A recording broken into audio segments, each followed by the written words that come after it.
Now to a major storm that barreled through the Philippines, a country that's used to typhoons, but not like this. More than 100 people are dead after Super Typhoon Haiyan struck. One report likened it to being caught in a violent tornado. But instead of seconds, these catastrophic winds lasted at least 30 minutes. The cyclone spared the capital, Manila, but tracked to the south. Still, 25 million people were in its path. The CBC's Thomas Dagla explains why the number of dead could still rise. Warnings were dire. People were told Typhoon Haiyan was one of the worst storms on record. The Philippines was in its crosshairs.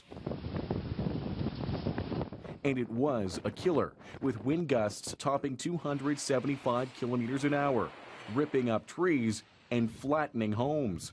Torrential rain washed away buildings. In churning waters off the coast, two barges collided, making for a dramatic rescue. And look at this city street, turned into a river, the water knee-deep.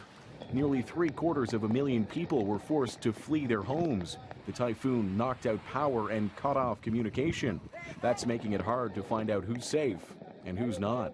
Yeah, this is in Tacloban City. Okay. In Montreal, Lolita Veras Espero is desperate for word from her father and brother in Samar, one of the areas hardest hit by the storm. I want to talk to them. I want to.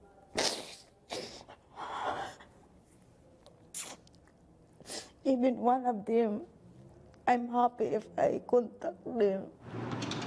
Evelyn Kalugay has tried reaching out to family on Facebook and by phone. Oh, I feel so helpless that I'm here, that I cannot, personally go. Just last month, more than 200 people died in an earthquake close to where today's typhoon made landfall. Winnipeg's Filipino community is still reeling from that disaster, but once again, they're raising money to help. It's very shocking, though, actually, because we haven't, the people there haven't recovered yet from that earthquake, victims of the earthquake. And here comes the typhoon. These streets may look like a war zone, but officials say it could have been even worse. Because the storm blew through so quickly, the country avoided more substantial flooding, the biggest killer in storms like these. Thomas Dagla, CBC News, Montreal. For more on the typhoon, let's bring in Claire Martin. Claire, where is the storm headed now? Wendy, the storm has now cleared the central Philippine Islands and it's heading out over the South China Sea. Here's the issue.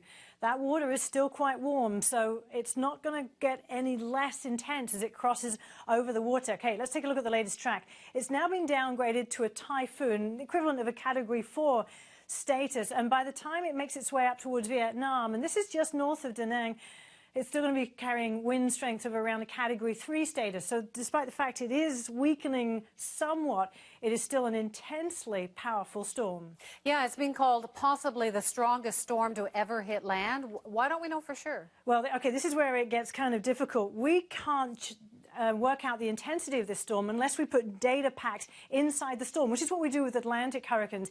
They haven't done it with this typhoon. The sustained winds definitely make it the strongest landfalling cyclone ever, but it's the central pressure, which we're unable to measure, that we still can't say for sure that it is the strongest sort of cyclone in history.